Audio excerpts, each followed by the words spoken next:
E Paulo nos ensina alguns princípios que eu gostaria de repartir com vocês. O primeiro princípio está aí no versículo 9. Ele diz para Timóteo: Timóteo, procura vir ter comigo depressa. E o princípio é esse: quando a crise bater à porta da sua vida, tenha humildade de pedir ajuda. Não fique sozinho. A crise chega, irmãos, e chega para todos, para ricos, para pobres, para governantes, para governados, para doutores, para analfabetos, para crentes e para descrentes. E eu preciso lhe dizer que quando a crise chega, a solidão é uma péssima companhia. Se gente precisa de Deus, gente precisa de gente.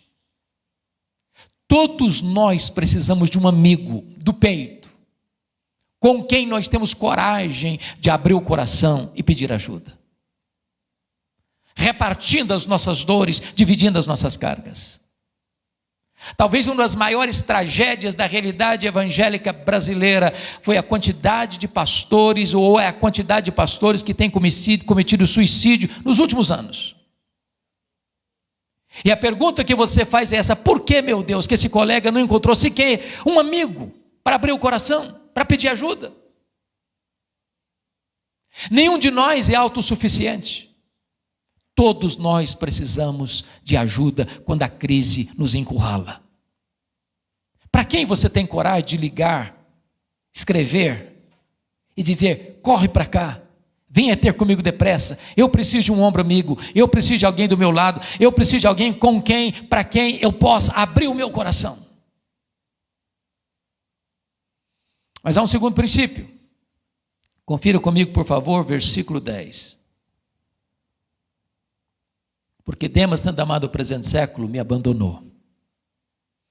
O princípio é esse: quando as pessoas decepcionarem você, não faça registros de mágoas. Irmãos, isso é um fato, isso não é uma mera possibilidade. As pessoas vão nos decepcionar, e nós vamos decepcionar as pessoas. A questão básica não é o que as pessoas vão fazer com você, é como você vai reagir a isto. Se você guardar mágoa, se você nutrir amargura no coração, se você ficar remoendo essas reminiscências amargas, eu vou lhe garantir uma coisa: você vai perder a alegria, você vai perder o sono, você vai perder o apetite, você vai perder a saúde, você vai perder o foco.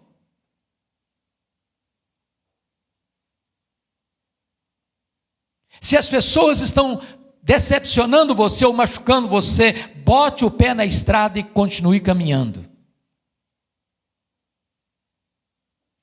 Uma das obras que mais abençoaram o meu coração foi o livro Em Busca de Sentido, de Viktor Frankl. Viktor Frankl é o pai da logoterapia, um judeu que sobreviveu ao campo de concentração na Polônia. E ele disse algo que me marcou muito quando afirmou o seguinte: a única coisa que ninguém pode tirar de você é o direito que você tem de fazer as suas escolhas. As pessoas podem tirar sua liberdade, as pessoas podem tirar seus bens, as pessoas podem tirar sua família, as pessoas podem tirar sua vida, mas elas não podem tirar de você o direito que você tem de fazer as suas escolhas. Ela fala mal de você, você fala bem dela. Ela persegue você, você abençoa ela. Ela puxa o seu tapete e você ajuda a continuar caminhando para frente. Paulo não parou o seu ministério e nem ficou num poço de amargura pelo fato de ter sido decepcionado por Demas. Terceiro princípio. Confira comigo o versículo 11. Ele diz assim, no versículo 11: toma contigo Marcos e traze-o, pois me é útil para o ministério. O princípio aqui é este: se você se lembrar que algum dia na sua vida você foi duro com alguém, ou machucou alguém, tenha a humildade de reconhecer o erro e de pedir perdão. Para eu entender o versículo 11, eu preciso entender mais dois versículos. Eu preciso entender Atos 13:13. Esse Marcos aqui é o João Marcos, primo de Barnabé, auxiliar dos dois missionários Barnabé e Saulo quando saíram de Antioquia. Está escrito em Atos 13:13 que esse Marcos, em Antioquia, perto da Panfilha, abandona os dois missionários e volta para a casa da mãe em Jerusalém. Não está claro por que razão ele deixou os dois missionários. Talvez porque ele era jovem demais e pensou que missões fosse turismo.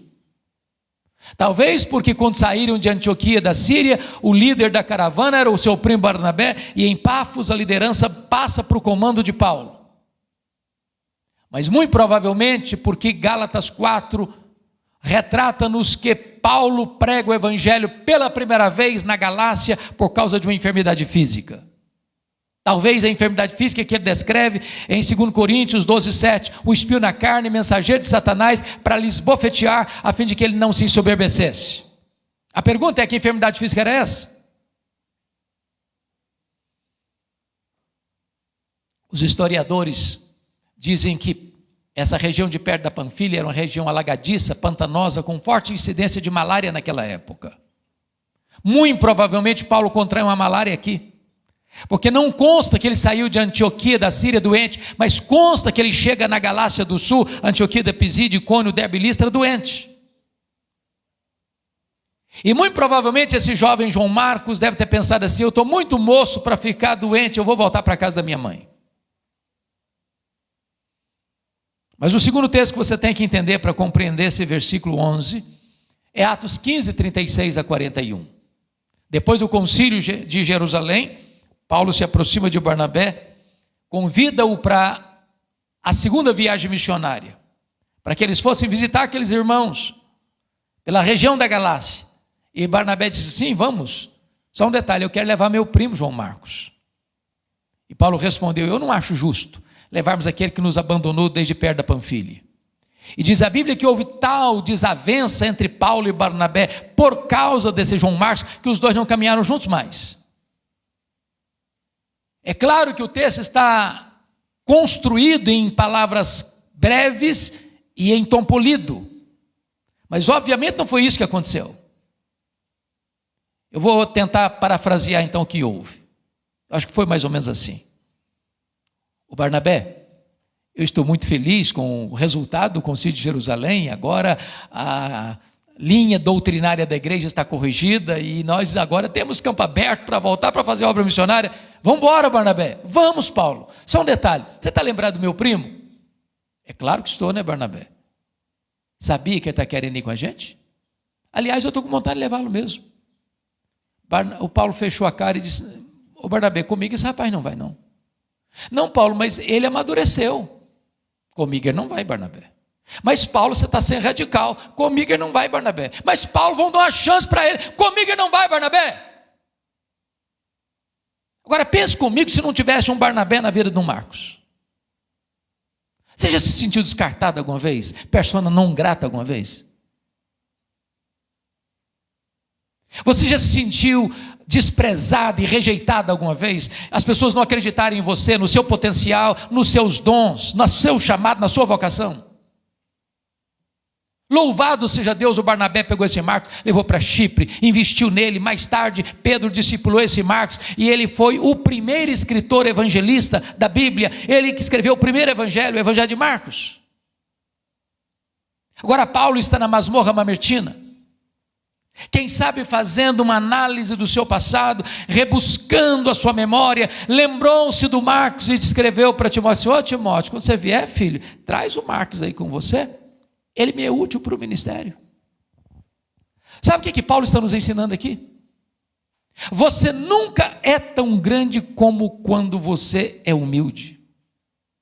O que Paulo está nos ensinando aqui é que você não perde a sua autoridade espiritual por reconhecer um erro e pedir perdão.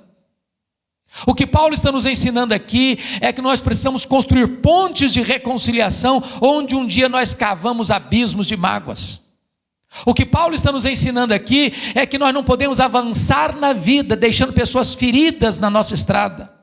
O que Paulo está nos ensinando aqui é que nós não estaremos preparados para morrer enquanto houver pendências de relacionamentos quebrados na nossa vida.